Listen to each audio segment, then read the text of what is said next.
Mesdames et messieurs, chers collègues et chers amis, je suis heureuse d'animer cette table ronde qui porte sur enfants de survivants, force ou faiblesse, organisée par le CRIF, et je veux remercier Anne Sinclair, Agnès Buzyn, Noémie Lovski et Michel Simès d'avoir accepté d'y participer. Nous allons parler d'un sujet complexe, la transmission transgénérationnelle des traumatismes de la Shoah, sur lequel le service dédié aux survivants et aux descendants de victimes de la Shoah que je dirige, au sein de l'équipe d'ethnopsychiatrie du professeur Toby Nathan au Centre Georges Devreux, travaille depuis plus de 30 ans. La transmission du traumatisme de la Shoah est une question complexe en raison de son caractère paradoxal. Effectivement, le traumatisme psychique est caractérisé par une expérience vécue. Or, une expérience, par nature, se vit et ne se transmet pas. Elle peut se raconter, elle peut s'écrire, elle peut être théorisée, mais elle ne peut pas se transmettre. On ne peut pas transmettre un vécu ou une sensation à moins d'infliger à l'autre la même épreuve. Mais alors, pourquoi cette idée de transmission des traumatismes de la Shoah au travers des générations persiste-t-elle ? Pour y répondre, il faut s'arrêter sur l'agression et sur l'intention de l'agresseur. La Shoah, c'est l'intention de tuer non pas des humains pour leur humanité, mais des humains en tant qu'ils appartiennent à un collectif culturel revendiquant une identité spécifique. Autrement dit, c'est l'identité juive qui est visée dans la Shoah, non pas l'humanité des victimes. Et c'est ainsi que nous, les cliniciens, au sein du service soutenu par la Fondation pour la mémoire de la Shoah, nous accueillons avec le plus grand intérêt des patients nés en 1948, en 1960 ou encore en 1990 et même en 2015 qui font des cauchemars de camps d'extermination. Certains présentent un trouble phobique important, d'autres sont saisis par des états de rage ou de colère injustifiés.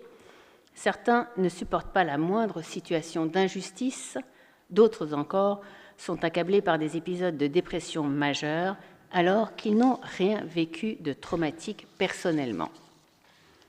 C'est d'ailleurs ce que leur disent leurs parents ou grands-parents, survivants des camps, ou anciens enfants cachés ou orphelins de la Shoah, qui ne comprennent pas pourquoi ils souffrent alors qu'ils sont nés après le drame, parfois très longtemps après le drame.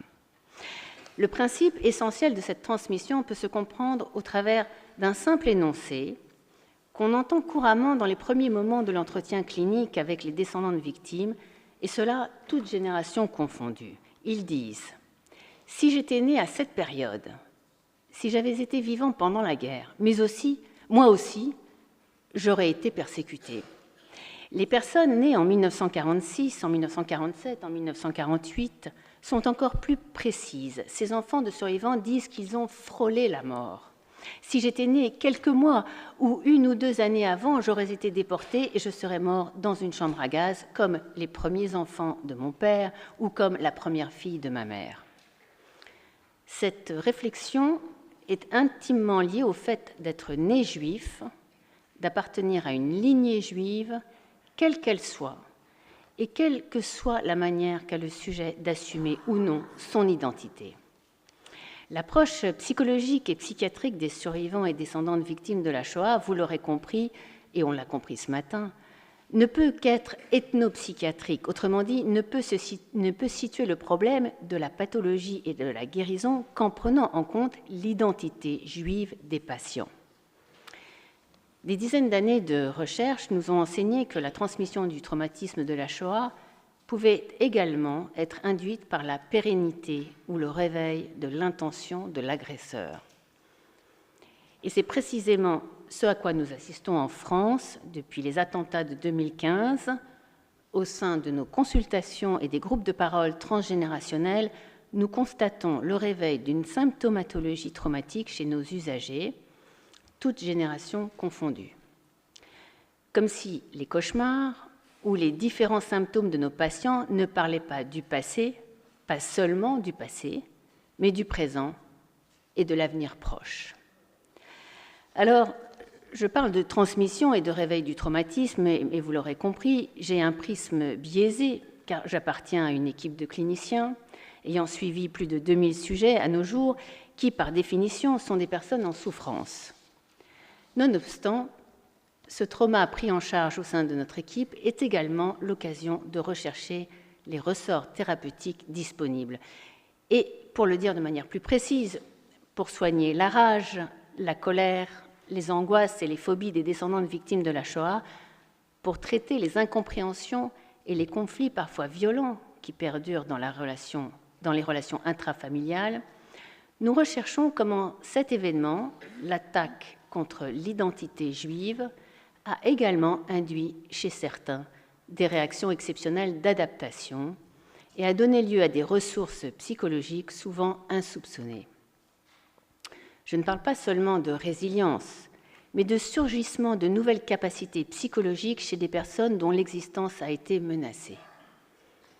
Il est évident que survivre alors a renforcé l'identité juive que l'agresseur voulait précisément annihiler. Il n'est pas rare que cette force de vie, que cette intelligence psychologique ait été transmise aux générations suivantes. Alors, pour aborder quelques-unes de ces ressources psychologiques, pour évoquer la créativité transmise aux générations nées après, j'ai le plaisir de donner à présent la parole à 4 personnalités qui ont généreusement accepté de parler de leur famille et de leurs parents survivants et de partager avec nous leur trajectoire personnelle de descendants de victimes de la Shoah ayant su rebondir, transformant la souffrance et la rage en engagement et créativité. Alors, nous allons commencer par Anne Sinclair. Vous êtes née en 1948, vous êtes journaliste, et alors peut-être je vais rappeler les 3 grands thèmes, mais vous ferez ce que vous voulez, vous allez dire ce que vous voulez, les 3 grands thèmes que nous avons évoqués dans nos conversations pour préparer cette table ronde. La première question que je vous ai posée, quel a été le vécu de votre famille pendant la Shoah? La deuxième question, comment avez-vous appris ce qui s'était passé? Cette histoire était-elle présente dans votre enfance? Est-elle présente dans votre vie d'adulte et de parents, de mère? Et la troisième question, en quoi la Shoah a-t-elle influencé vos choix professionnels? En quoi a-t-elle été un moteur dans vos positionnements et dans vos engagements sociaux, vous poussant à agir au-delà de votre cercle privé pour atteindre un large public? Alors, c'est des thèmes, c'est des grands thèmes. Évidemment, vous traitez ce que vous voulez. Et alors, s'il vous plaît, la technique là-haut, Stéphanie, s'il vous plaît. Le premier slide, c'est celui pour Anne Sinclair. Et voilà. Alors, Anne, j'ai 2 slides pour vous. Il y a là d'abord la famille Schwartz et ensuite la famille Rosenberg. Enfin, vous dites Rosenberg, je crois. C'est ouais. À vous. Ah oui, excusez-moi, juste une chose, ça va être très frustrant. C'est 1/4 d'heure par personne. Enfin, moi, je propose qu'on reste toute la journée, mais même jusqu'à demain, mais je crois que les autres ne vont pas être d'accord. Vous préférez qu'on réponde globalement ou bien qu'on réponde par thème? Alors, peut-être globalement, pour qu'on suive pour chacun l'histoire de la famille et pour qu'on arrive à vous directement. D'accord. Merci d'abord de me passer la parole. Merci d'être dans un colloque aussi dense et surtout appuyé par des travaux, en effet, en amont et en aval. Ça me fait penser que j'aurais dû faire venir mes enfants, à défaut de mes parents, hélas. Ma famille, alors très rapidement, parce que ma famille a eu une relative chance. La chance du côté de ma famille maternelle qu'on a vu avant, côté Rosenberg.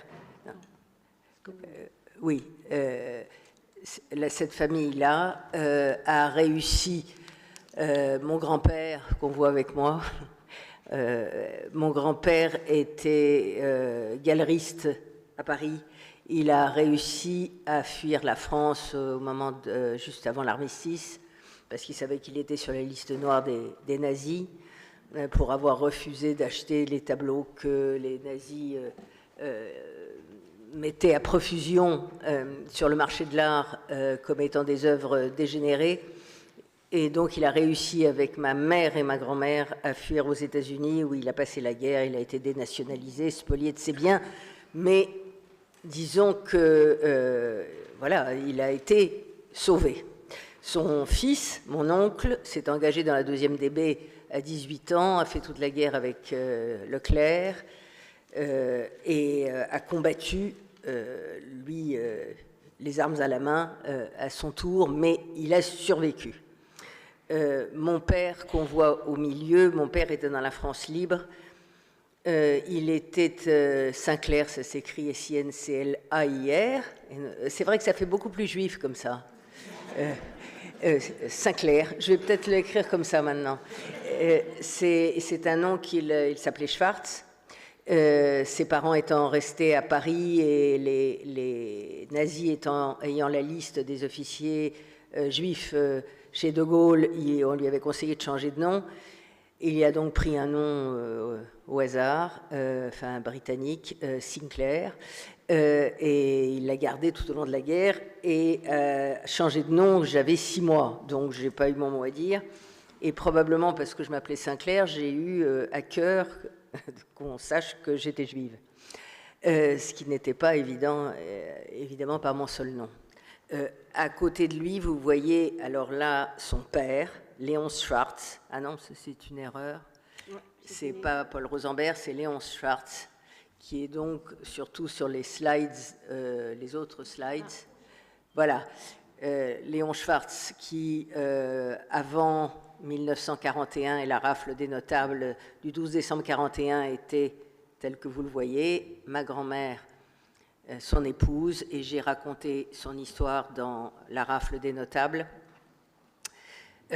parce que c'est une rafle qui était relativement peu connue, que tous les connaisseurs de la Shoah connaissaient, et sur laquelle Serge Klarsfeld avait travaillé, et le mémorial de la Shoah, bien sûr, mais que moi-même, je ne connaissais pas.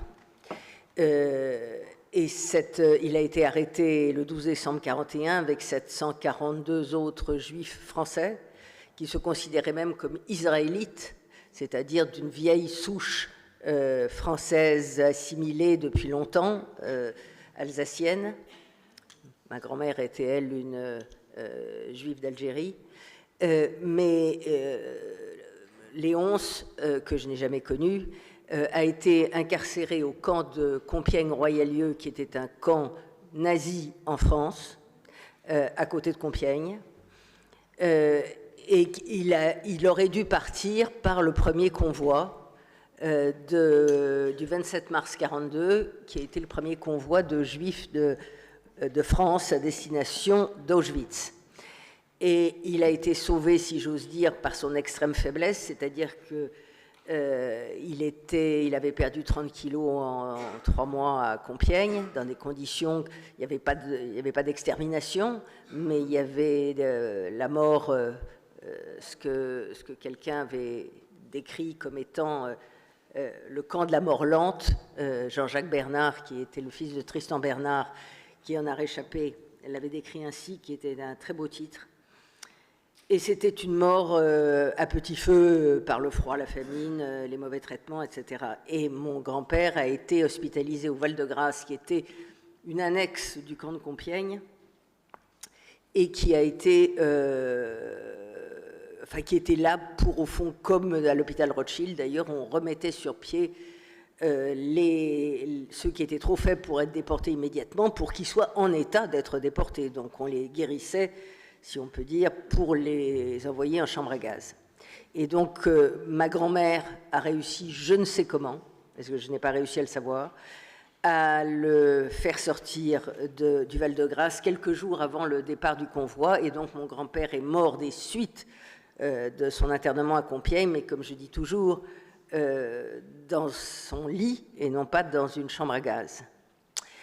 Donc ça, c'est l'histoire très brièvement racontée de ma famille. Ce qui est le plus intéressant, je pense, c'est de savoir comment soi-même on a vécu ces histoires. moi-même, j'étais préservée jusqu'à l'âge de 16 ou 17 ans. Je savais vaguement qu'il y avait, à l'époque, les enfants étaient très, très préservés, ne savaient pas grand-chose. Et je savais que mon grand-père était mort des mauvais traitements pendant la guerre, mais j'en savais guère plus. Et j'ai découvert l'univers concentrationnaire par la lecture du livre de Jean-François Steiner qui s'appelait Treblinka. Et ça a été pour moi un choc absolu. Et je vis toujours sous ce choc-là. Et je n'ai cessé depuis de creuser, de m'en enquérir, de lire évidemment de Primo Levi à Imre Kertész, en passant par les survivants et leurs récits, tout ce qui a trait à la Shoah, jusqu'à en être, comme dirait mon mari, l'historien Pierre Nora, en être totalement obsédé.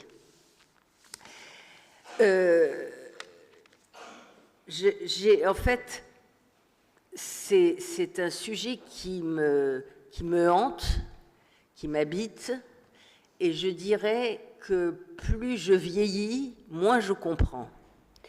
Et depuis le début de la semaine, où je parle avec les uns ou les autres, beaucoup avec Esther Seno, qui est une femme absolument merveilleuse et remarquable, que vous avez tous vu, entendu, le témoignage et la force et la résilience.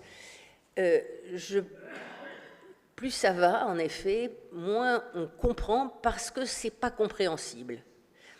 Et pour moi, ce n'est pas accessible à la raison.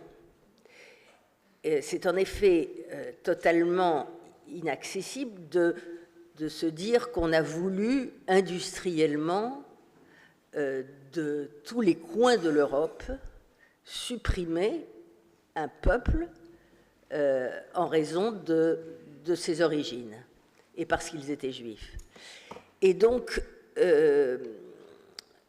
j'ajoute même, je disais ça en conclusion d'une journée lundi dernier à l'Assemblée nationale, une journée consacrée évidemment à la libération d'Auschwitz. Curieusement, la visite à Auschwitz n'a pas été pour moi déterminante. Si j'ose dire, j'ai plutôt eu moins d'émotions que ce à quoi je m'attendais parce que j'étais nourrie de tout, des lectures, des témoignages, des expériences, etc.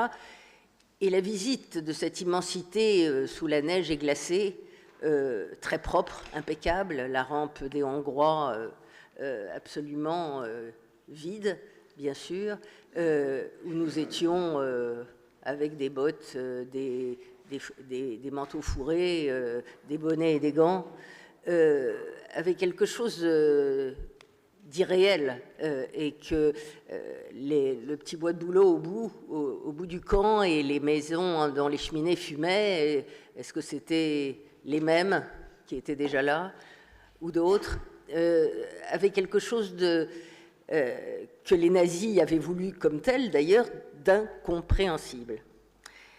Et donc passons sur la visite à Auschwitz, parce que chacun y a ses propres expériences, et je pense qu'il faut y aller, et il faut y emmener ses enfants et ses petits-enfants, ce qui va être mon cas. Ils étaient un petit peu jeunes, mais ils vont pouvoir atteindre l'âge où je vais pouvoir les emmener, parce que je pense que c'est, évidemment, nous sommes les derniers d'une génération héritée directement à pouvoir raconter. Je dirais simplement, je ne sais pas où on en est du temps, mais pour une fois, comme Michel Simès, c'est pas nous qui réglons le temps, et donc c'est extrêmement agréable de ne pas avoir un conducteur sous la main. Oui, je pense que la transmission du pourquoi, la transmission de l'identité et la transmission qui, pour moi, depuis le 7 octobre, est encore plus nécessaire, c'est parce que on a enfin, pour tout dire, j'appartiens à une génération qui croyait que l'antisémitisme était une vieille lune. Je l'ai combattu à mon petit niveau comme journaliste et notamment face au Front National pendant les années de Jean-Marie Le Pen, à ma façon et de la manière dont je pouvais le combattre. De manière totalement inefficace, la preuve est faite. Et on pourrait revenir là-dessus sur le combat contre ces idées-là. Mais depuis le 7 octobre, j'ai compris d'abord que l'anéantissement qu'on avait cru impensable, lui aussi, était de nouveau pensable. Et deuxièmement, que l'antisémitisme qu'on croyait disparu, ou du moins appartenir à l'histoire et être, comme dirait l'autre, pour le coup, il ne parlait pas de lui, résiduel, mais pour le coup, celui de l'extrême droite était destiné peut-être à disparaître, ou en tout cas était facilement identifiable et facilement combattable, que cet antisémitisme-là durerait aussi longtemps qu'il y aurait des Juifs.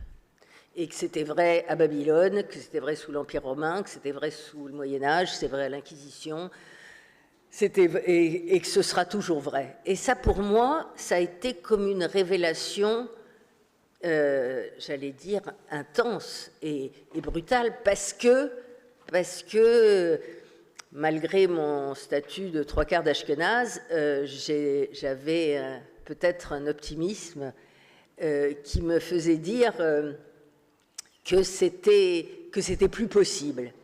Eh bien, on voit que c'est possible. On voit que c'est possible chez les plus incultes comme chez les plus cultivés, dans les campus universitaires, dans les couches de la population, dans une gauche qui, pour la première fois depuis l'affaire Dreyfus, qui avait combattu l'antisémitisme au sein de la société française, a été perméable et au contraire vecteur d'éléments antisémites.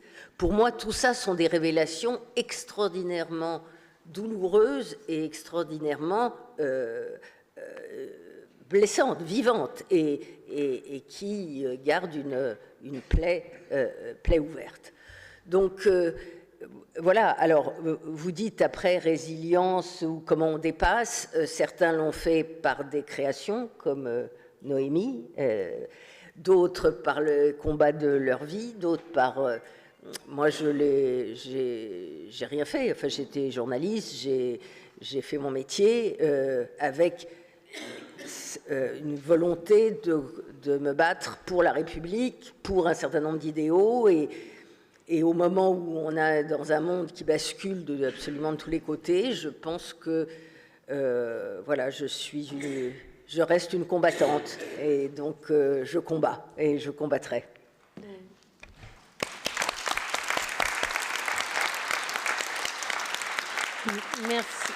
Merci beaucoup Anne Sinclair pour ce discours, enfin ce message.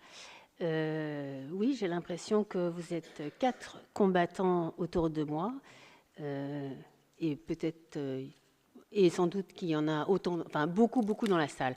Alors, je donne maintenant la parole à Madame Agnès Buzyn, qui est professeure en hémato-immunologie et qui est ancienne ministre. C'est à vous, Agnès. Merci beaucoup de votre prise de parole. Merci beaucoup.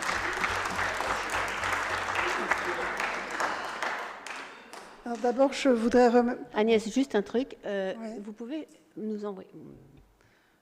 Merci. Je peux de toute façon déjà remercier le CRIF et l'OSE d'avoir organisé cette journée.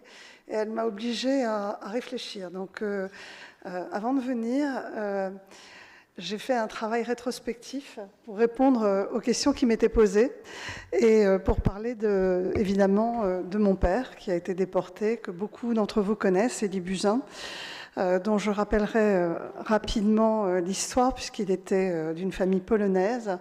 Il a été déporté à partir du ghetto de Lodz, d'abord vers Auschwitz. Il a fait évidemment la marche de la mort le 17 janvier pour terminé à Buchenwald, où il a été libéré. Vous m'entendez? Oui, ça marche. Et j'ai fait un travail, je dirais, de mémoire pour essayer de me souvenir comment j'ai appris cette histoire. Et en réalité, je pense que je l'ai apprise par imbibition et probablement plus par ma mère. Ça marche, d'accord. De temps en temps, ça fait un bruit bizarre. Pas trop près. Voilà, donc par ma mère qui, elle, était née en France, a passé la ligne de démarcation avec sa mère et a été cachée chez une femme catholique en Savoie pendant 2 ans et qui a donc échappé au camp. Donc on voit sur ces photos évidemment mon père qui était un homme très bon, très sage et qui en réalité en raison probablement d'une pudeur que beaucoup d'anciens déportés avaient, n'a jamais... Merci. Vous préférez... Oui, ça sera mieux. OK. Mon père n'a jamais parlé. En fait, il ne m'a jamais parlé, mais je pense qu'il a parlé à mes frères et sœurs. Et ce qui veut dire que le temps a fait son effet. Mon frère et ma sœur sont nés bien après moi. Et probablement au moment où je suis née, les choses étaient encore trop fraîches dans les années 60. Et donc, j'ai appris progressivement les choses par des petits signes. Mon père faisait beaucoup de cauchemars. Et donc, il criait la nuit. Et maman m'expliquait qu'il avait vécu la guerre. Mon père ne supportait pas les aboiements des chiens. Et moi, j'adorais les chiens. Et donc, je ne comprenais pas cette haine en fait qu'il avait des chiens et cette peur. Et puis dès qu'on entendait des soldats tirer dans un film de guerre, il fallait éteindre la télé. Ça non plus, je ne comprenais pas pourquoi éteindre la télé, un film de guerre. Donc petit à petit, les choses se sont imposées comme ça. Et puis il avait son pyjama de déporté qui était dans le couloir qui amenait à ma chambre. Donc je le voyais tous les matins. Et donc petit à petit, ma mère m'a expliqué Auschwitz, la déportation, mais très peu. Et je pense que la vraie prise de conscience, elle est en 5e à l'école où on me montre Nuits et brouillards et où tout d'un coup tout s'éclaire pour ma famille et j'ai la traduction en fait de tous ces symptômes, de tous ces signes, de tous ces signaux faibles qui ont imbibé mon enfance. Après, c'est très puissant de vivre dans une famille d'anciens déportés en ce que ça imprime dans l'environnement familial. La famille était protectrice, il y avait une forme de douceur, une immense protection des enfants contre tout ce qui peut heurter, tout ce qui peut faire mal. Donc j'ai eu une enfance extrêmement dans un cocon en fait, protégée, mais il n'y a pas de gaieté, il n'y a pas d'insouciance, il n'y a pas de légèreté. Et ça induit en fait des choses très claires pour moi. D'abord, que tout est fragile, et ça je le comprends très vite. On m'explique très vite que tout peut basculer tout le temps, que rien n'est acquis. La deuxième chose, c'est qu'il faut être détaché du matériel. Et ça, toute mon enfance, mes parents m'ont toujours dit, ne t'attache à aucun objet. La seule chose qui compte, c'est l'humain. Voilà, interdiction de s'attacher à son environnement, à tout ce qui est matériel. Ensuite, un rapport à l'autorité qui est pathologique. C'est-à-dire une incapacité, en fait, à supporter la moindre autorité que je ne reconnais pas moi-même. Parce qu'en fait, probablement, mon père a dû souffrir, évidemment, de l'autoritarisme des nazis, des capots, etc. Mais au-delà de ça, il m'a fait comprendre que dans les camps, il n'y avait plus de hiérarchie entre les riches et les pauvres, les sachants et les non-sachants, les faibles, les forts. En fait, tout le monde était nu, et qu'on voyait l'homme dans son âme et pas pour ce qu'il représentait. Et donc je suis incapable en fait de voir les humains autrement qu'à travers leurs yeux et ce qu'ils ont derrière leurs yeux. L'habit ne compte pas. Et donc j'ai un rapport à l'autorité qui est anormal. Ensuite, une forme de relativisme permanent. C'est-à-dire que si personne ne va mourir, alors ça n'est pas grave. Et ça a marqué ma vie. Et même comme ministre, je me souviens, mon cabinet venait en disant « il y a un scandale, il y a ceci, il y a cela ». Je disais « est-ce que quelqu'un va mourir ?» Il disait « non ». Donc on s'en fiche. En fait, c'était mon seul point de curseur du grave et du pas grave, la mort. Donc vous voyez, ça ça induit quand même, dans ce qu'on est dans la vie, des choses très profondes. Alors, vous m'avez posé la question de savoir si c'est une force et une faiblesse, c'était la thématique, et puis après, je viendrai sur la Shoah. Je pense que ça apporte une force parce que d'abord, il y a une forme de non-violence qui s'installe, mais quand même une ténacité. J'ai appris la ténacité. Et quelque part, la vie de mon père m'impose la ténacité dans l'adversité. Donc voilà, on n'a pas vraiment d'autre choix que d'avancer. Une force par rapport aux choses et aux gens, c'est-à-dire une forme d'indépendance permanente. Et puis des faiblesses. La faiblesse, elle est claire pour moi, c'est que d'être vivant après tout ça est une anomalie. Et donc, en fait, et d'ailleurs tout le monde s'est toujours moqué de moi dans mon enfance, mes amis à l'école, etc. On disait toujours, oui, Agnès, elle se demande si elle a le droit de respirer. Ben oui, est-ce qu'on a le droit de vivre, en fait, après tout ça? C'est une vraie anomalie. Donc, on a un sentiment d'usurpation, un syndrome de l'imposteur permanent. En fait, je ne devrais pas être là. Et donc, il faut toujours prouver, toujours faire mieux. Puis, la faiblesse ou la force, c'est qu'il ne faut pas faire de mal à ses parents. Jamais, ne les inquiétez jamais. Et donc, on n'a jamais le droit de se plaindre, jamais le droit d'avoir peur, jamais le droit d'être inquiet, jamais. Donc, en fait, c'est une enfance qui paraît absolument fluide, mais c'est parce qu'on se l'impose, en fait. On n'a pas le droit d'être mauvais à l'école, on n'a pas le droit de faire peur et d'inquiéter ses parents d'aucune façon. Alors, ça amène à parfois des belles carrières, je ne vais pas regretter, évidemment, mais c'est induit par tout ça. C'est le résultat de tout ça. En fait, je n'ai pas vraiment eu le choix. En fait, ce n'est pas un choix stratégique de survie. Et puis, j'en reviendrai à la Shoah, parce que Anne Sinclair a dit qu'en vieillissant, elle ne comprend pas. J'ai envie de dire que moi non plus, plus je vieillis, moins je comprends, mais pas pour les mêmes raisons. En fait, je trouve qu'on s'est incroyablement intéressé aux nazis, et parce que j'ai eu des postes exécutifs où je sais le poids des arbitrages et le poids des choix, moi je commence à me demander pourquoi on ne s'est pas intéressé au rôle des alliés. Pourquoi ont-ils laissé faire ça? C'est insupportable en fait. Et cette semaine, les choses me sont apparues... Excusez-moi, au rôle des alliés. Le rôle des alliés. Le rôle de tous ceux qui ont laissé faire, en fait, qui n'ont pas bombardé ces chemins de fer, qui n'ont pas bombardé ces camps, parce qu'à un moment, ils savaient. Et en fait, je me dis, c'est horrible ce que je vais dire, mais je me demande si ça n'a pas arrangé tout le monde. Alors, c'est une forme de paranoïa, mais en fait, c'est une paranoïa qui est liée à mon vécu de l'antisémitisme, que j'ai découvert très tardivement dans ma vie à l'échelon individuel, mais en fait que j'ai pris de plein fouet, non pas le 7 octobre, parce que tout le monde ramène ça au 7 octobre, mais moi je l'ai vécu au moment du Covid. Personne n'a voulu le voir, mais il y a eu des rapports entiers qui ont été faits sur l'émergence de l'antisémitisme en Europe après le Covid. Il y a eu un rapport de la Commission européenne, il y a eu un rapport de l'ONU sur « attention ».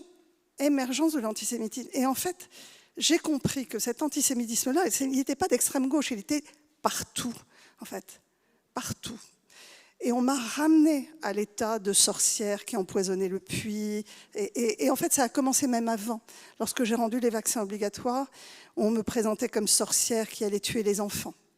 Et donc, en réalité, j'ai vécu l'antisémitisme pour mes actions comme ministre, qui m'a ramené à un antisémitisme archaïque, qui n'est pas l'antisémitisme ni de gauche ni de droite, qui est dans la société et qui m'interroge sur le fait que les alliés n'ont pas pris de décision à ce moment-là. Je m'arrêterai là. Merci beaucoup.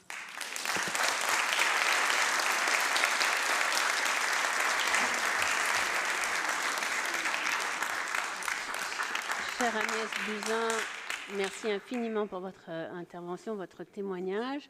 Et maintenant, je passe la parole à Noémie Lvovsky, qui est cinéaste, actrice, enfin que vous connaissez tous, qui est la plus jeune de notre table. Et voilà. Et donc, je veux bien qu'on envoie, s'il vous plaît. Voilà. Regarde, Noémie. Ils ont tous des pères absolument superbes. Hein. Je pense que c'est ça le secret. Et encore, il y en a un dans la salle, attendez.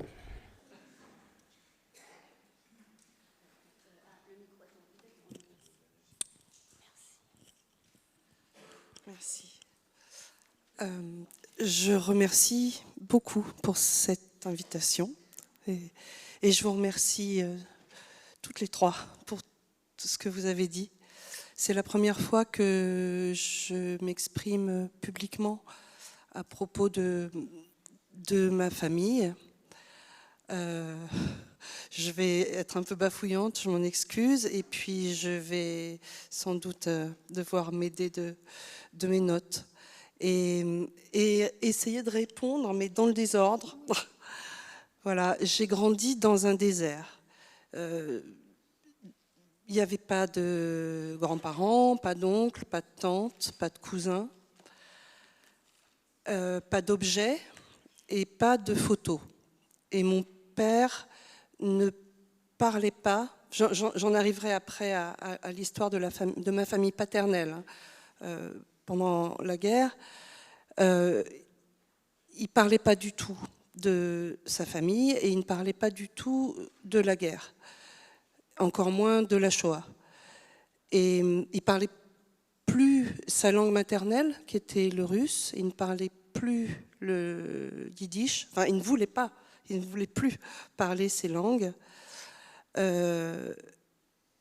Voilà, j'ai su, je ne sais pas quel âge j'avais exactement, en tout cas j'ai su par ma mère que toute la famille de mon père avait été déportée à Auschwitz et que toute la famille était morte là-bas. Voilà, ce qui restait en fait, quand j'étais enfant, de tout ça, c'était notre nom, Lvovsky. Et puis, petit à petit, au fur et à mesure des années, j'ai découvert des choses de l'histoire de cette famille.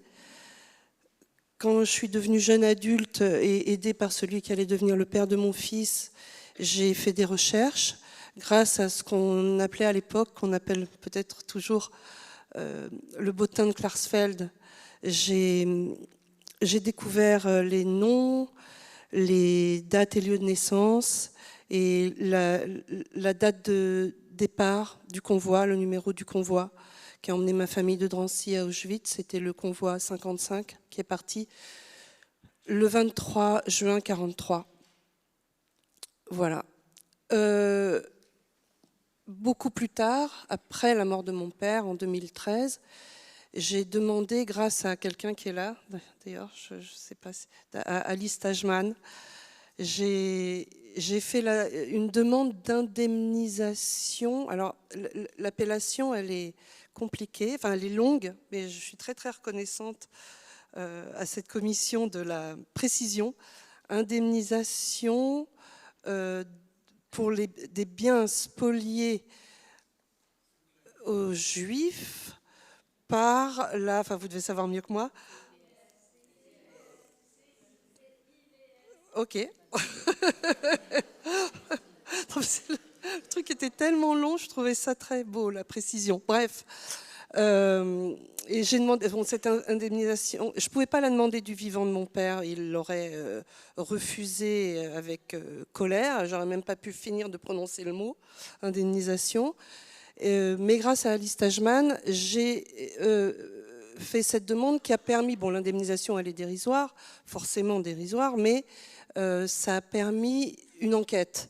Et là, j'ai appris certaines choses, des adresses de la famille pendant la guerre, et la ville où ils ont été raflés, Toulouse, et des professions.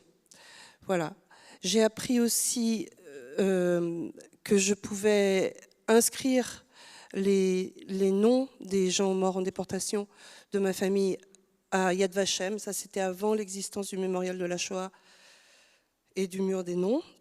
Donc en 92, je suis partie à Jérusalem, à Yad Vashem, grâce aussi à celui qui allait devenir le père de mon fils.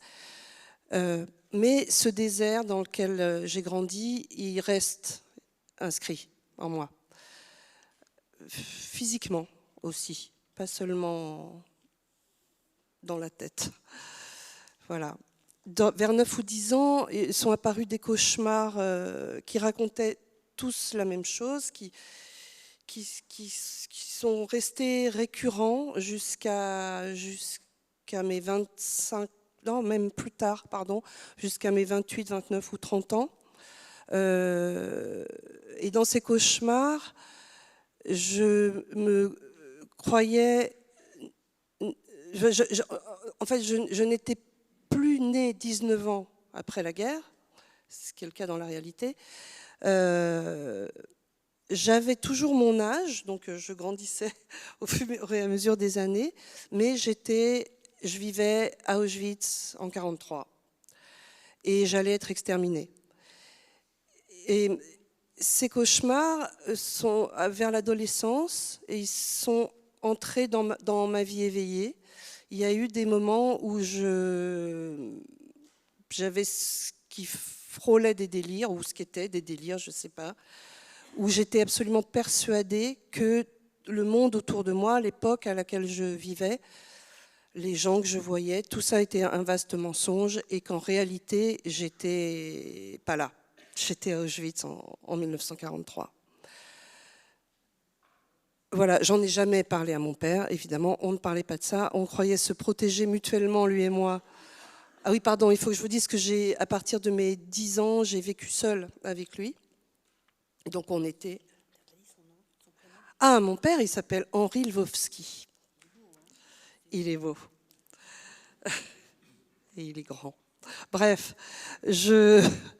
voilà, je vivais seule avec lui. Et on croyait se protéger mutuellement.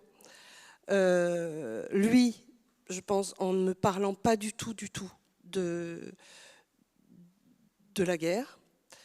Je dis la guerre parce qu'il n'a même jamais prononcé le mot Shoah, qui est arrivé tard, d'ailleurs, dans notre langage commun, qui est arrivé, je crois, si je ne me trompe pas, grâce au film de Lanzmann.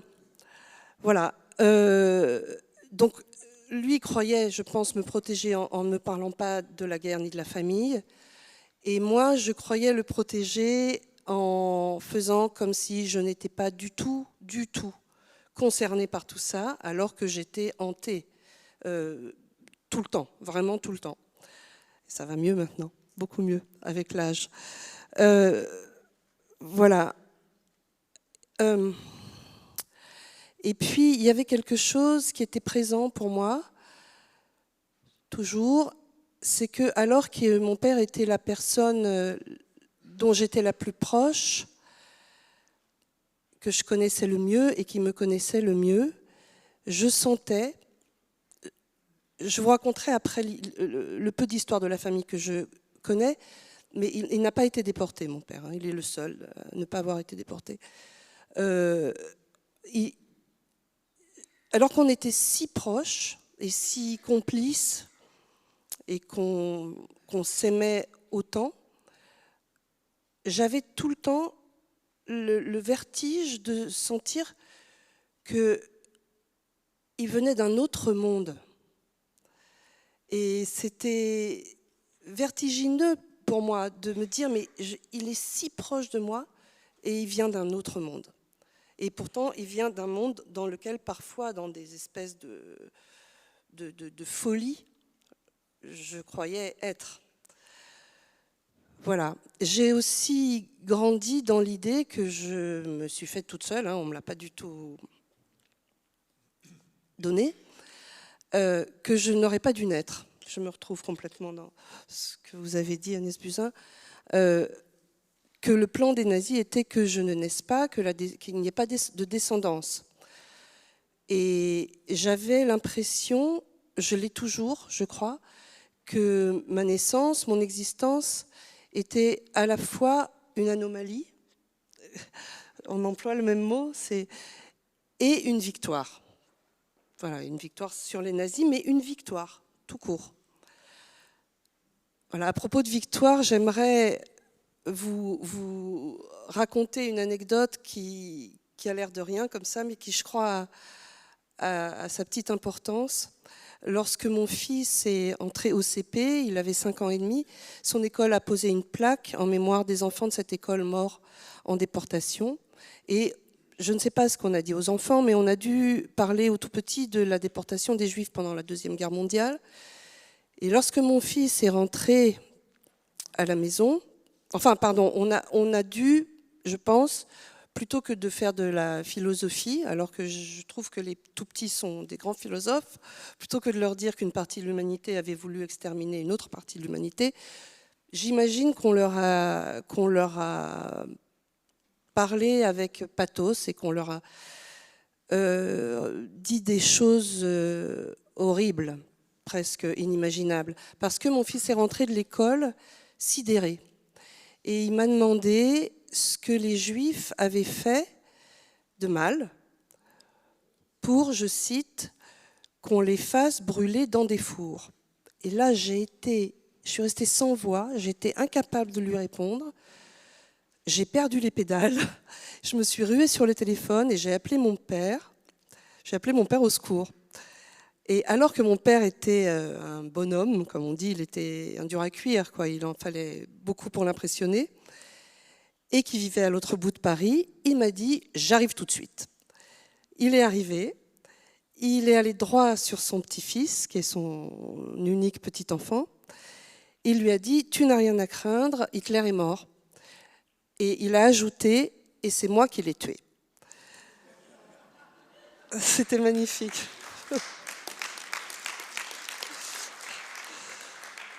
Ah, s'il avait pu savoir qu'il serait applaudi ici, ça l'aurait rendu heureux. Quelques mois plus tard, mon fils et son père sont allés au musée de la guerre. Et devant des photos d'Hitler haranguant la foule, mon fils a cherché son grand-père avec un pistolet pour tuer Hitler. Et là, le père de mon fils a été obligé de lui dire que c'était pas vrai, que son grand-père n'avait pas tué Hitler.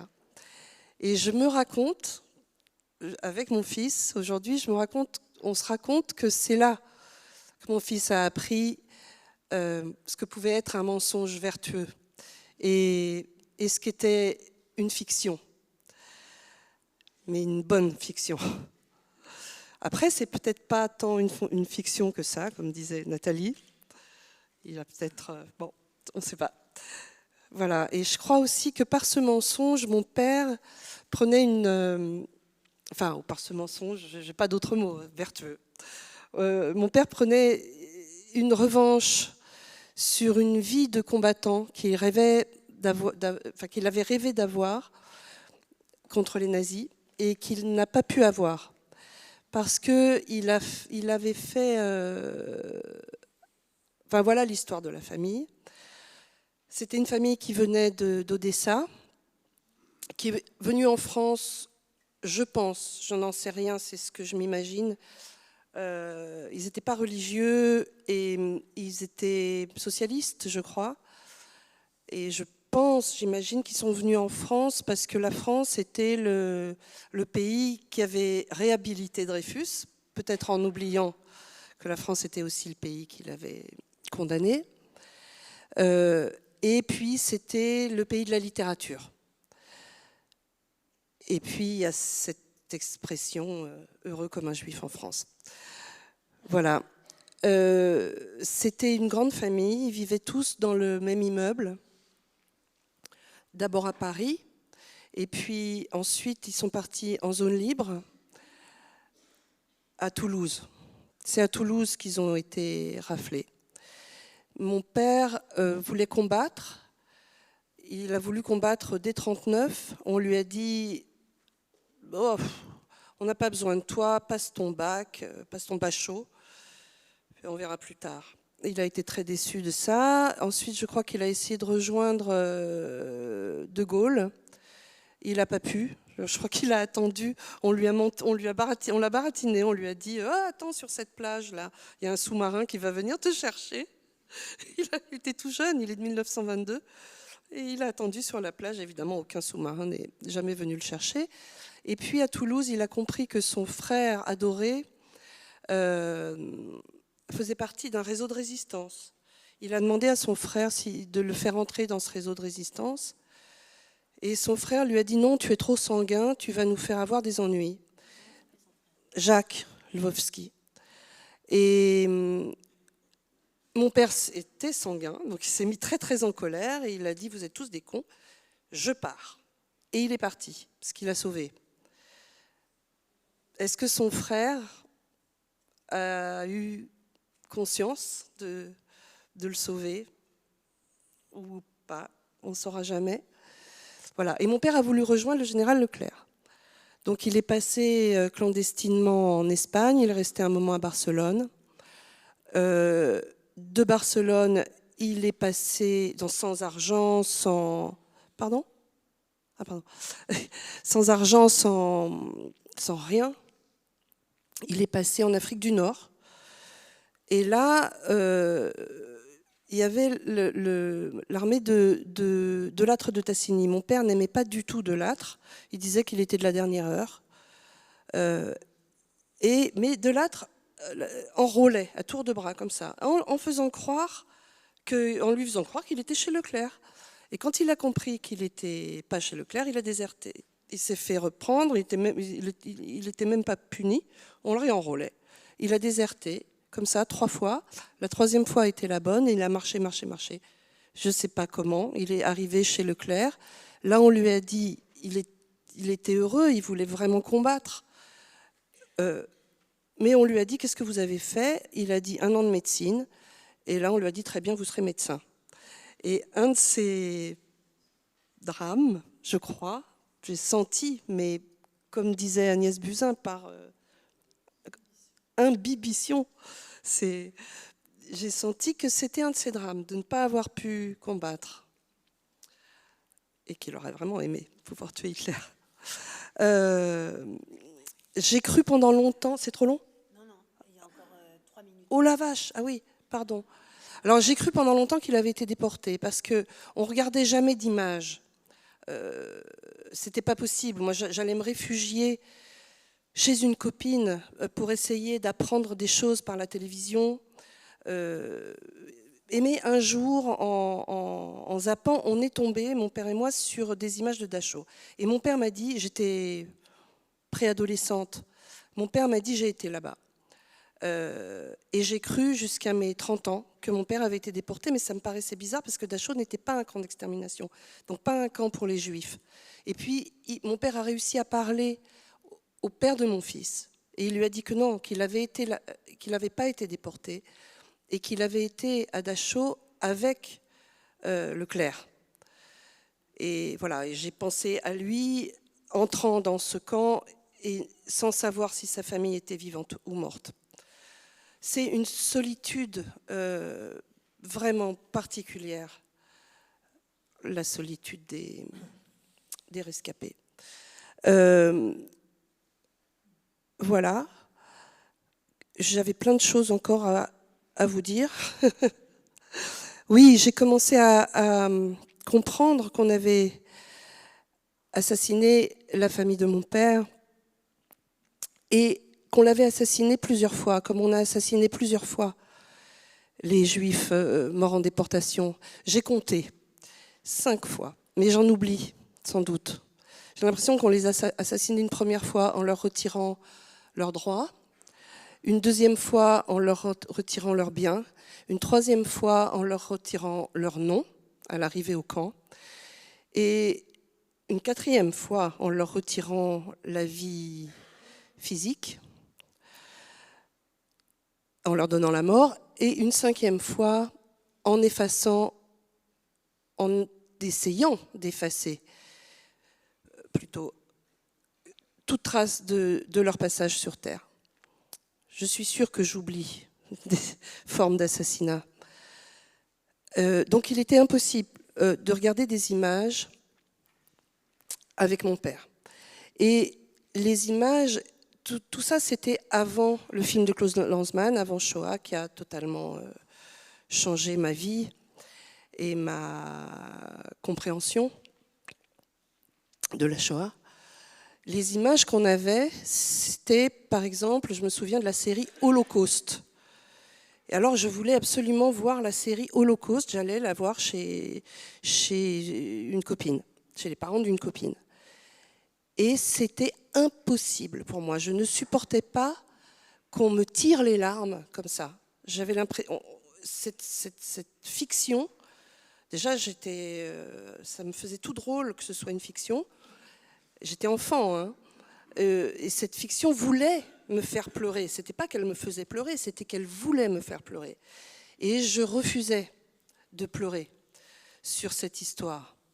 Bon, oui, oui. Ah, ben oui, mais c'est la première fois moi que j'en parle, alors c'est long. Mais on va se voir après. D'accord. Enfin, je vous dis juste une chose par rapport aux images. Il y a ensuite eu le film d'Alain Resnais, Nuit et brouillard, qu'on m'a projeté au collège, et je suis sortie en vomissant parce que j'avais l'impression qu'on me montrait des gens que ce soit les cadavres ou les gens cadavériques encore vivants, que c'était des gens qui avaient toujours déjà été cadavres ou cadavériques, que je ne pouvais pas, les voyant ainsi, je ne pouvais pas les imaginer ayant été vivants. Voilà. Et puis ensuite, donc j'ai eu une espèce de délire autour du droit à l'image, en me disant, voilà, c'est ça, non mais il faut conclure sur ce qu'il y a de bien. Ouais, absolument. Oui.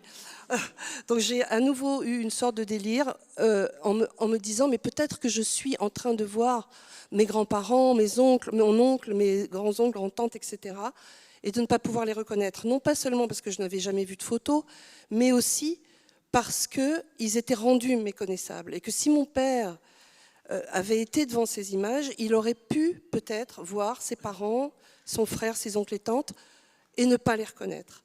Et j'en arrivais par folie à penser, mais j'ai un droit à l'image, peut-être, sur ces images d'archives. Donc le film de Lanzmann est arrivé pour guérir tout ça. Il m'a fallu longtemps pour comprendre que le film de Resnais était un bienfait, en ce sens qu'il était un témoignage, qu'il avait été fait peu de temps après la fin de la guerre et qu'il était un témoignage. Voilà, mais tous ces délires sont passés aujourd'hui, j'espère. En tout cas, ça fait longtemps qu'ils ne sont pas apparus. Au fur et à mesure que j'apprenais des choses, ça a commencé à s'atténuer quand j'ai pu inscrire les noms au mur des noms à Yad Vashem, quand le mémorial de la Shoah a fait le mur des noms et que j'ai pu aller vérifier leurs noms. Et puis, quand j'ai appris les noms, les dates de naissance, les lieux de naissance, et le numéro et la date du convoi, quand j'ai appris des bribes d'histoire grâce à cette commission pour l'indemnisation, et aussi grâce à des petites choses que j'ai pu, que mon père a réussi à me raconter, comme son arrivée chez Leclerc, et puis à propos de ses parents, des toutes petites choses, et de son frère. Et dernièrement, je me suis découvert un cousin en Israël. Comme je fais un métier public, je n'ai pas les réseaux, il y a un Facebook qui a été ouvert à mon nom par je ne sais qui, et on m'a prévenu que sur ce Facebook, quelqu'un cherchait à me joindre. Et c'est un cousin qui vit à Haïfa, qui vient de Russie. Et il y a quelques jours, alors que je pensais à aujourd'hui, c'est complètement fou, ce cousin m'écrit que les archives de la communauté juive d'Odessa et plus largement d'Ukraine sont enfin ouvertes, et qu'il a pu retrouver des choses. Moi, je ne comprends pas le cyrillique, je ne sais pas lire le cyrillique, donc je n'aurais pas pu... Et là, il commence un arbre généalogique. Et il m'apprend le prénom d'un de mes arrière-grands-pères, sa date de naissance, sa date de mort, en 1942, en Ukraine, de l'arrière-arrière-grand-père. Et pour la première fois de ma vie, j'ai un début d'arbre généalogique parce que je ne pouvais pas remonter au-delà de mes grands-parents. Voilà. Merci. Merci Noémie. Pardon d'avoir été longue. Vous l'avez dit, c'est la première fois que vous parlez et donc les autres sont habitués déjà. Merci beaucoup. Alors, last but not least, nous avons avec nous Michel Simès, qui est donc docteur en otorino-laryngologie et qui est venu avec son papa, qui est dans la salle, Nathan Simès. Sympa.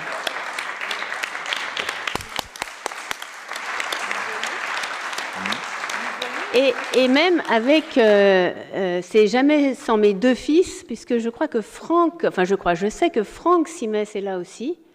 Voilà. Donc, ils n'aiment pas trop partir n'importe où sans leur père, donc ils sont venus avec leur papa. Moi, je trouve que c'est des gens très sages. Alors, Michel, c'est à vous. Maintenant, on va tout savoir sur les Simès. Simès qui veut dire donc carotte sucrée. Vous savez, pour les Ashkénazes dans la salle. Ça s'écrit pas pareil. Hein. Oui, mais c'est aussi bon. Alors, comme je suis le dernier, je vais vous rassurer, je vais être assez... alors comme l'humour juif est quand même ce qui nous a sauvés pendant des générations, je le dis souvent, je vais être bref et circoncis pour que vous puissiez aller déjeuner assez rapidement. Donc, je vais vous résumer. La famille, côté père, côté mère, arrivée dans les années 20 en France de Pologne, donc Ashkénaze pur sang.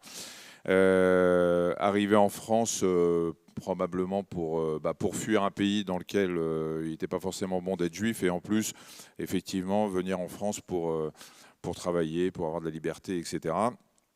Et alors par rapport à la Shoah, effectivement, mon père est là, il a 93 ans, il est en pleine forme, mais on ne m'a, et mon frère aussi, on ne nous a jamais vraiment beaucoup parlé de ce qui s'était passé, de la Shoah. Moi, j'ai posé pas mal de questions. Le membre de la famille qui est resté et qui a vécu jusqu'à 100 ans, c'est notre grand-mère, qui s'appelait Glika, la mère de mon père. Et c'est celle que vous voyez au centre, là, avec mon père à sa gauche et mon oncle à sa droite. Le portrait, c'est le portrait de mon grand-père paternel, Chaim, qui lui est à l'origine de toutes les recherches que j'ai pu faire et de cette prise de conscience de ce qu'a été cette période. Mon grand-père maternel, lui, s'était séparé de ma grand-mère et était parti en Italie où il a été arrêté. Ensuite, déporté à Auschwitz parmi les derniers. Malgré des recherches avec la Croix-Rouge internationale, on n'a jamais su ce qu'il était devenu. Quelqu'un a dit qu'il avait vu après la Grande Marche à Odessa, mais on n'en est pas sûr du tout. Bref, on n'a aucune trace de lui. C'est devenu c'est un fantôme. Ça fait partie de ces déportés qui sont morts sans laisser de traces, sans qu'on sache où ils sont. Donc c'est mon grand-père paternel, Chaim, que vous voyez, qui lui était à l'origine de pas mal de choses. Alors on ne nous parlait pas de la Shoah beaucoup quand on était gamin. Je posais des questions. Je me faisais traiter de sale juif à l'école, donc je comprenais bien qu'il y avait un petit problème avec ça, mais sans plus. Et c'est en vieillissant que j'ai commencé à m'intéresser à l'histoire de la famille, à m'intéresser à toute cette histoire, et probablement à prendre conscience que de par le fait que j'avais une certaine notoriété, une certaine popularité, peut-être qu'elle pouvait m'aider à m'intéresser, à faire passer des messages autour de sujets dont on ne parlait pas beaucoup. Vous savez, il y a une phrase qui, pour moi, est fondamentale, c'est Henri Borland qui a écrit « Il faudra sans cesse rappeler que cela fut ». C'est ça notre mission à nous, deuxième, troisième et les générations qui vont suivre, c'est ne pas laisser la mémoire s'éteindre avec la disparition des derniers déportés. Et quand on a la chance d'être comme Anne Sinclair, comme Agnès Buzyn, d'être un peu en quelque sorte en vitrine dans les médias, il faut qu'on se serve de ça, enfin en tout cas c'est comme ça que je l'ai ressenti, que je me serve de cette notoriété pour transmettre quelque chose qui était difficile à transmettre puisque je ne l'avais pas vécu. Alors je me suis intéressé, je me suis posé la question. D'abord, je suis allé à Auschwitz après des années d'hésitation, tout seul, enfin avec le mémorial, mais j'ai quitté le groupe du mémorial une fois arrivé sur les lieux. Je me suis retrouvé devant le bloc numéro 10 dans lequel Mengele, Klauberg faisaient leurs expériences médicales. Et moi qui ne suis pas croyant, j'ai eu l'impression d'entendre les cris des suppliciés à l'intérieur et de ceux qui subissaient les expériences médicales. Ça a été pour moi un moment clé, un moment vraiment charnière. Et je me suis dit, c'est ça que je vais faire. Je vais m'intéresser à cette période cette période de la Shoah et ce qui s'est passé dans les camps, une période les expériences médicales dans les camps de concentration, il y a eu des livres dessus, il y a eu d'excellents livres qui sont sortis, mais depuis très longtemps, on n'en parlait pas du tout. Et je me suis dit, bon, t'es médecin, les Français t'apprécient, et ben tu vas essayer d'écrire un livre un jour sur les expériences médicales dans les camps de concentration et au-delà, l'expérience médicale réalisée par les nazis. Ça a donné Hippocrate aux enfers, qui est un livre que je pensais, Bruno Alioua qui est là, qui est un vrai historien, lui, et qui fait des vrais livres, lui, qui se vendent, lui. Je me suis dit, moi je vais écrire un bouquin, ça va me soulager, ça va faire du bien parce qu'on va sûrement m'interviewer sur le bouquin, et puis voilà, et puis ce sera ce que j'aurais fait probablement de mieux dans ma carrière. Et en fait, ce livre a été recommandé aujourd'hui dans les facultés de médecine pour expliquer aux étudiants en médecine que notre métier est un métier extraordinaire, que c'est le côté sombre de notre métier, mais que tout peut recommencer et qu'aucun médecin n'est à l'abri de faire ce genre de choses. C'était le but de mon livre, le but de ce que j'ai fait en allant à Auschwitz et de mes enquêtes, de tout ce que j'ai fait, de tout ce que j'ai lu pour écrire ce livre. C'était d'essayer de comprendre comment des médecins qui avaient épousé le même métier que moi, vocation ou pas vocation, mais un métier qui est là pour sauver des vies et non pas tuer, avaient pu basculer dans l'horreur comme l'ont fait tous ces médecins. Mengele en est plus célèbre, mais il y en a beaucoup d'autres.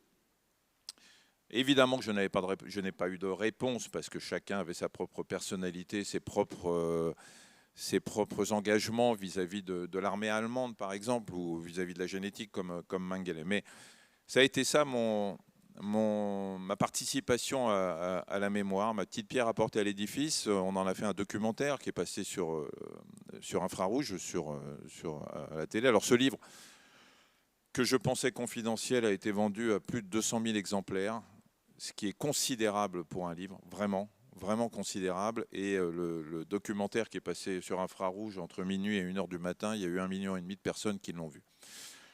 C'est le livre dont on me parle le plus, et j'en ai sorti des bouquins, dont on me parle le plus depuis qu'il est sorti. Après, pour être bref et pour répondre à votre question, comment on vit, en gros, est-ce qu'on a des séquelles finalement d'une période qu'on n'a pas vécu directement. Je pense que l'épigénétique dont vous avez parlé est quelque chose d'essentiel pour comprendre aujourd'hui la transmission par la génétique de traumatismes, même ceux que nous n'avons pas vécus, parce qu'il y a des marqueurs sur nos gènes et que probablement que mon père, ici présent, qui a vécu la disparition de son père, mort à Auschwitz, Chaim, mort à Auschwitz, qui a été raflé dans la rafle des billets verts en 1941, probablement que le traumatisme subi indirectement par mon père d'avoir perdu le sien a été marqué dans ses gènes et qu'il nous les a transmis. C'est ça l'épigénétique. C'est que nous n'avons pas vécu nous-mêmes le traumatisme pour que ça marque nos gènes, mais que le traumatisme vécu par nos parents nous a été transmis. Et que c'est probablement avec ça que nous vivons. Alors, des séquelles, je ne sais pas si j'en ai, mais très régulièrement, quand je me dis, quand mon scooter ne démarre pas, je me dis, ou que la voiture je ne trouve pas ma clé, je me dis, merde, si les Allemands étaient là, il faudrait que je me dépêche. Mais sinon, je n'ai pas de séquelles. Très régulièrement, quand je suis chez moi, je me dis, qu'est-ce que je ferais si les Allemands frappaient à la porte pour nous emmener ? Mais j'ai pas de séquelles, sinon. À part, mais Michel, sinon, je vais bien. Oui. Michel, justement, je voulais vous demander, vous n'avez pas 2 portes ? Vous n'avez pas pris une maison avec une autre porte ? Alors j'ai une maison avec pas mal de portes, mais je vous assure que c'est vrai et que régulièrement, je me dis, putain, si les Allemands arrivent, comment je fais pour me sauver avec mes enfants et avec ma femme ? Alors Anne me glisse à l'oreille, moi aussi, mais je pense que... Et on n'habite pas ensemble avec Anne, hein. Voilà. Et alors, je suis pas, je m'en sors très bien, hein. Mais voilà. Après, il y a des moments dans la vie, et je terminerai avec ça, j'ai eu l'immense honneur d'être élu animateur préféré des Français, l'immense honneur de faire partie du top 10 des Français préférés des Français à l'époque où le JDD était lisible. Le jour où j'ai été nommé, je crois que j'étais 5e Français préféré des Français.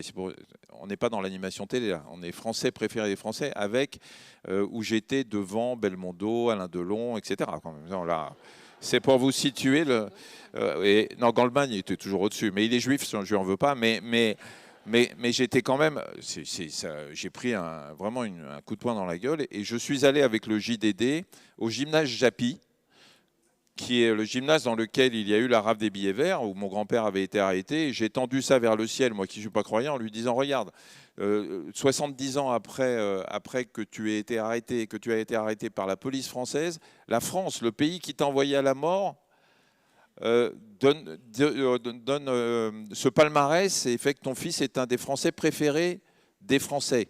Et j'ai reçu au mois d'octobre dernier la Légion d'honneur qui m'a été donnée non pas par Agnès Buzyn mais par un autre ministre de la Santé, parce qu'Agnès n'a pas dû me proposer. Et donc, j'ai reçu la Légion d'honneur, et j'ai tenu à ce qu'on me la remette au mémorial de la Shoah, parce qu'il y a le nom de mon grand-père à côté. Voilà.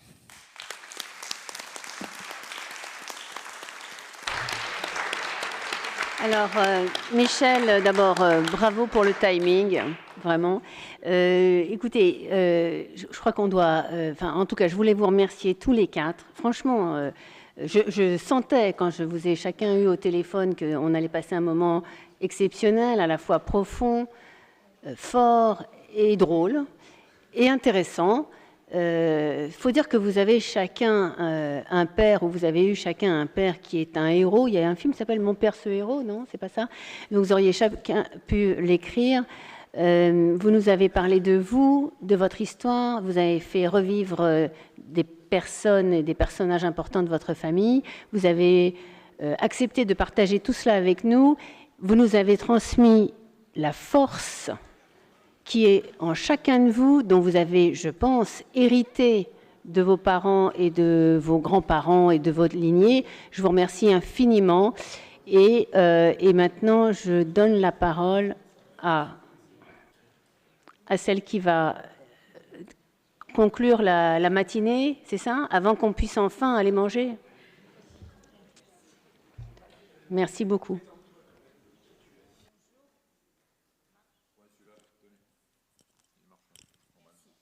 Bonjour, je m'appelle Muriel Haïm, je suis présidente de la Fondation France-Israël et je vis en Israël. Et je voulais vous remercier Bruno, parce que ce matin, entre les deux panels, j'ai compris beaucoup de choses.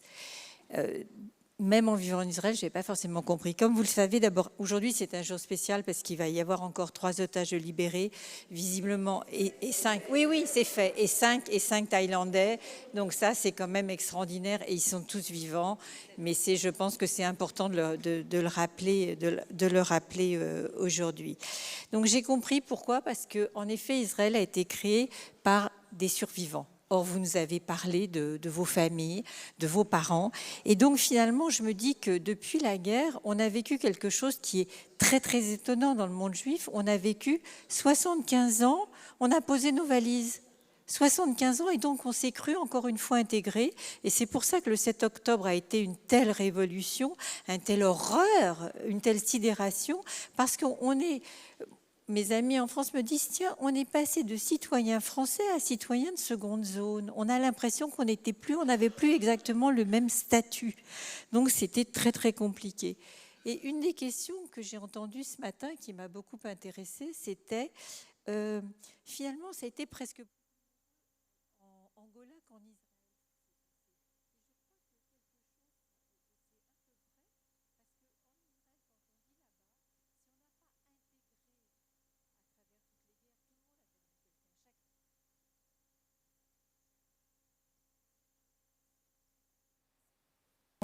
Il n'y a aucun jugement.